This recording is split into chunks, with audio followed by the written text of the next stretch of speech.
नमस्कार, आपण पाहताय SR24 न्यूज। राहुरी तालुक्यात खळबळ सडे येथे कौटुंबिक वादातून जावयाच्या मारहाणीत सासऱ्याचा दुर्दैवी मृत्यू।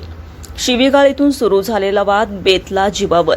साईनाथ बर्डे यांचा मृत्यू तिघे राहुरी पोलिसांच्या ताब्यात। राहुरी तालुक्यातील सडे परिसरातील महादेववाडी येथे कौटुंबिक वाद विकोपाला जाऊन जावयाकडून झालेल्या मारहाणीत एका 50 वर्षीय चुलत सासऱ्याचा दुर्दैवी मृत्यू झाल्याची धक्कादायक घटना रविवारी दिनांक 7 जून सायंकाळी सुमारे 6 वाजेच्या सुमारास घडली।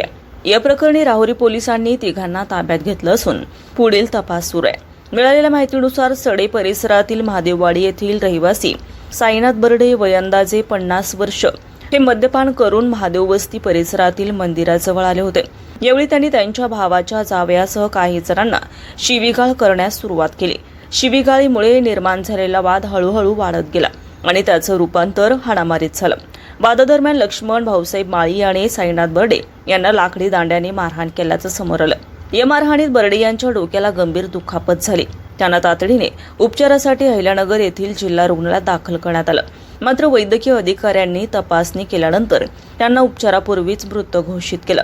घटनेची माहिती मिळताच राहुरी पोलीस ठाण्याचे पोलीस निरीक्षक संजय ठेंगे यांच्या मार्गदर्शनाखाली पोलीस हवालदार अर्जुन दारकोंडे, प्रमोद ढाकणे आणि भाऊसाहेब शिरसाट यांच्यासह पोलीस पथक घटनास्थळी दाखल झाले। पोलिसांनी तात्काळ कारवाई करत लक्ष्मण भाऊसाहेब माळी, सुनील गंगाधर पवार आणि शंकर बर्डे या तिघांना चौकशीसाठी ताब्यात घेतलं आहे। या घटनेमुळे सडे परिसरात एकच खळबळ उडाली असून राहुरी पोलीस पुढील तपास करत आहेत। SR24 न्यूजसाठी रमेश खेमनरसह सोमनाथ वाघ, राहुरी। माझे मालक एक मजूर घरी असताना दारू पाणी पिऊन थोडेफार चुलत जावायला आडप झडप काहीतरी बोलले असते, पण त्यांनी कशाचा राग काढला आणि कशाचा नाही। डोक्यात बेजरब मारून जागेवर मारला। मला न्याय पाहिजे, त्याला फाशीची शिक्षा व्हायलाच पाहिजे।